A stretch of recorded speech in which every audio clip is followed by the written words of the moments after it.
గుడివాడ అమర్నాథ్ అనేటువంటి ఒక వ్యక్తి ఏం మాట్లాడతాడండి? రాష్ట్ర హోంశాఖ మంత్రి గురించి ఇష్టారీతిన మాట్లాడతాడా? ఒక మహిళ గురించి.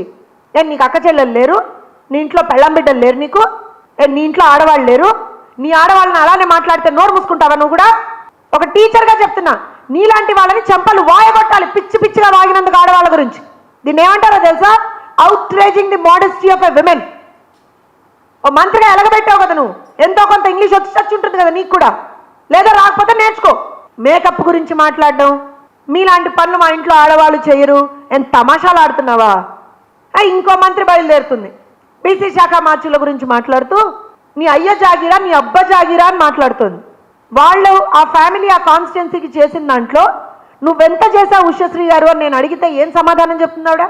మీ పార్టీ వాళ్ళు మీరు అధికారంలో ఉన్నప్పుడు పేదవాడికి పట్టెడు అన్నం పెట్టేటువంటి అన్నా క్యాంటీన్లని అన్యాయంగా అక్రమంగా దుర్మార్గంగా కూల్చేస్తే తన సొంత డబ్బులు పెట్టి 1000 రోజుల పైన అన్నా క్యాంటీన్ నడిపినటువంటి ఘనత సవితమ్మది.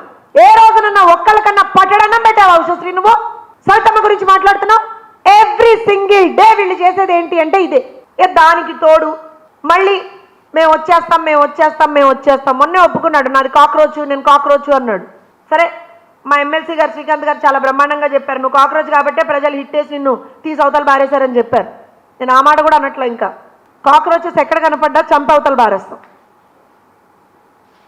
కాక్రోచెస్ ఎక్కడ కనపడ్డా చంపి అవతలు బారేస్తాం మన ఇంట్లో, ఎందుకంటే దానివల్ల రోగాలు వస్తాయి.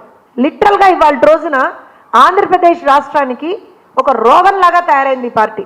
వాళ్ళ ప్రభుత్వం ఉన్నప్పుడు ఏ రోజున ఒక ఉద్యోగ నోటిఫికేషన్ ఇచ్చినటువంటి దాఖలాలు సరిగ్గా లేవు. చేసినటువంటి లాస్ట్లో చేసినటువంటి గ్రూప్ 1 కూడా ఏ రకంగా చేశాడో అందరికీ తెలుసు. ప్రైవేట్ సంస్థల్ని రానివ్వలేదు, వచ్చిన సంస్థల్ని రాష్ట్రం నుంచి వెళ్ళగొట్టేశారు. యువతని మద్యానికి బానిసగా చేశారు, గంజాయికి బానిసగా చేశారు. సరే, ఇప్పుడు ఫైనల్గా నేను మాట చెప్తా, అందరూ ఆలోచిస్తున్నారు, ప్రజలు కూడా చాలామంది ఆలోచిస్తున్నారు, ఏమొచ్చి చచ్చింది జగన్మోహన్ రెడ్డి అండ్ బ్యాచ్కి? అయిపోయింది సంవత్సరం తర్వాత ఇప్పుడెందుకు ఈ డిఎస్సి తీసుకొచ్చాడు? పేపర్ లీక్ అన్నావు కదా, మరి ఆ రోజున ఏం చేసావు? ఈ అభ్యర్థులందరూ ఆ రోజున నువ్వు చూపించే ఈ అభ్యర్థులందరూ ఆ రోజు ఏం చేశారు? ఆ రోజు కనపడలేదా మీకు? కళ్ళ గంతలు కట్టుకున్నారా? అయితే వినపడలేదా మీకు? చెవుల్లో సీసాలు పోసుకున్నారా?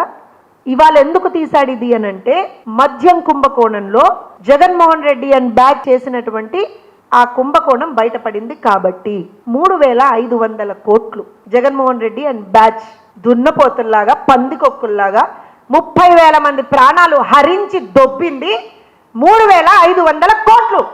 జగన్మోహన్ రెడ్డి పిఏకే, జగన్ వదిలేయండి, జగన్మోహన్ రెడ్డి పిఏ ఆర్జించిందే 1500 కోట్లు. పిఏకి ఒక బినామీ, బినామీకి ఒక బినామీ. అరే వా, అసలు ఏం సిస్టమ్, ఏమంటారంటే ఆ స్టెప్ వైజ్ ఏం మెయింటైన్ చేసావయ్యా జగన్మోహన్ రెడ్డి నువ్వు? అసలు నీకు అసలు అవార్డు ఇవ్వచ్చా జగన్మోహన్ రెడ్డి? నీ యాక్టింగ్ ఒక అవార్డు ఇవ్వచ్చు, ఆస్కర్ అంటే అదేదో సినిమాలో భాస్కర్ అవార్డు అంటాడు బ్రహ్మానందం గారు, అలా నీకు ఏదన్నా ఒక అవార్డు ఇచ్చేయచ్చు, భాస్కరో ఆస్కరో ఏదో ఒక అవార్డు నీకు నీ బ్యాచ్కి. దాంతో పాటుగా మీరు చేసినటువంటి దుర్మార్గాలకి మిమ్మల్ని మీ పార్టీని ఒక కేస్ స్టడీగా పెట్టచ్చు. అరే, ఎవరు రాజకీయాల్లోకి వచ్చినా సరే ఇలా ఉండకూడదు, ఇలాంటి ఒక పార్టీ అనేది ఉండకూడదు రాజకీయాల్లో అని చెప్పి. యువతకు ఉద్యోగాలు ఇస్తే మీకు కడుపు నొప్పి వచ్చేస్తుంది, పిల్లలు బాగా చదువుకుంటే మీకు కడుపు నొప్పి వచ్చేస్తుంది, రాష్ట్రంలో 4 రోడ్లు మంచిగా వేస్తే మీకు కడుపు నొప్పి వచ్చేస్తుంది, రైల్వే జోన్ వస్తే మీకు కడుపు నొప్పి వచ్చేస్తుంది, స్టీల్ ప్లాంట్ సరిగ్గా ముందరికి నడుస్తుంటే మీకు కడుపు నొప్పి వచ్చేస్తుంది, ఎయిర్పోర్ట్లు కడుతుంటే మీకు కడుపు నొప్పి వచ్చేస్తుంది, డేటా సెంటర్లు వస్తే మీకు కడుపు నొప్పి వచ్చేస్తుంది. ఆ కడుపు నొప్పికి ఏదైనా మందులు తెచ్చుకోవయ్యా జగన్మోహన్ రెడ్డి? ఆ లండన్ వెళ్తావు కదా ఊరికే మందులు తెచ్చుకోవడానికి. ఈసారి కొంచెం tell your problem correctly to the doctor. Doctor దగ్గర, వేరే వాళ్ళ దగ్గర, ఏమంటారంటే లాయర్ల దగ్గర ఏది హైడ్ చేయకూడదుట.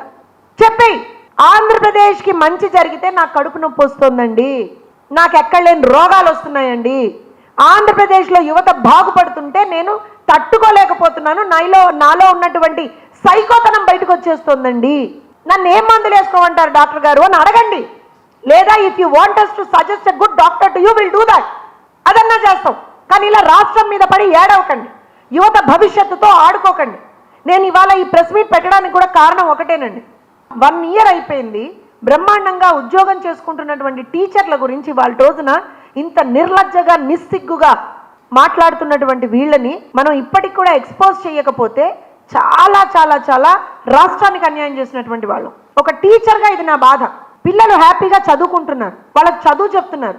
ఇవాళ స్కూళ్ళు రీఓపెన్ చేస్తే ఎంత బ్రహ్మాండంగా ఆ రీఓపెన్ అయిన తర్వాత పిల్లలు ఆ స్కూళ్ళకి ఎంత ఎంతూజియాజంతో వెళ్తున్నారు అనేటువంటిది మీడియా మిత్రులు మీ అందరి దగ్గర కూడా వీడియోలు ఉన్నాయి.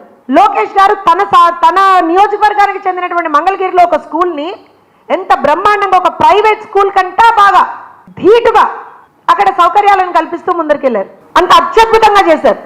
ఏం జగన్మోహన్ రెడ్డి, కాన్స్టిట్యున్సీని రిప్రజెంట్ చేస్తావు కదయ్యా, ఏ రోజునన్నా ఆ కాన్స్టిట్యున్సీలో నువ్వు ఏదన్నా ఒక్క మంచి ప్రోగ్రామ్ అన్నా చేసావా? మీ నాన్న పేరు మీద ఏదో కట్టడం తప్పించి.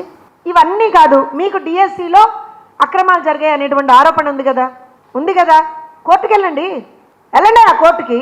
మీరు చెప్పేది నిజమైతే కోర్టుకు వెళ్ళండి.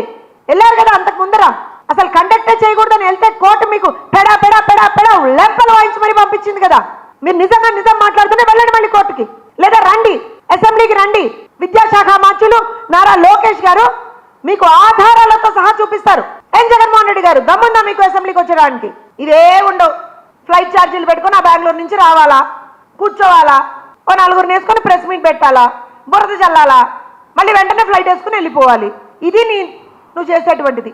రాష్ట్రానికి మంచి చేయగలిగితే చెయ్యి, లేకపోతే జరుగుతున్నటువంటి మంచిని అప్రిషియేట్ చెయ్యి. అది కూడా నీకు ఇష్టం లేకపోతే సరే ఏదో ఒకటి ప్రజలకి మంచి జరుగుతుంది కదా అని చెప్పి నోరు మూసుకొనన్నా కూర్చోండి.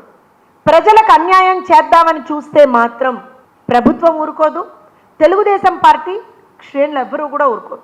టీచర్లని మీరు అవమానించారు, మద్యం షాపుల దగ్గర టీచర్లను కాపలా పెట్టారు, మీరు టీచర్లతో టాయిలెట్లు కడిగించారు. మేము ఇవాళ టీచర్లకు అత్యద్భుతమైనటువంటి ఒక అవకాశాన్ని కల్పించి వాళ్ళకి అత్యంత గౌరవం ఇస్తున్నాం. గురువుని గౌరవించేటువంటి సాంప్రదాయం నీకు లేదు జగన్మోహన్ రెడ్డి, మాకుంది, మా ప్రభుత్వానికి ఉంది. అందుకే చెప్తున్నాం, చిత్తశుద్ధితో పనిచేస్తున్నాం. చిత్తశుద్ధితో పనిచేసి డిఎస్సి పారదర్శకంగా నిర్వహించి 16,347 మందికి మేము ఇవాళ రోజున ఉద్యోగాలు ఇచ్చాం. వాళ్ళు అత్యద్భుతంగా పర్ఫామ్ చేసి పిల్లలకి రిజల్ట్స్ తెప్పించారు. వాళ్ళ జోలికి వస్తే మాత్రం ఊరుకునేటువంటి ప్రసక్తి లేదు.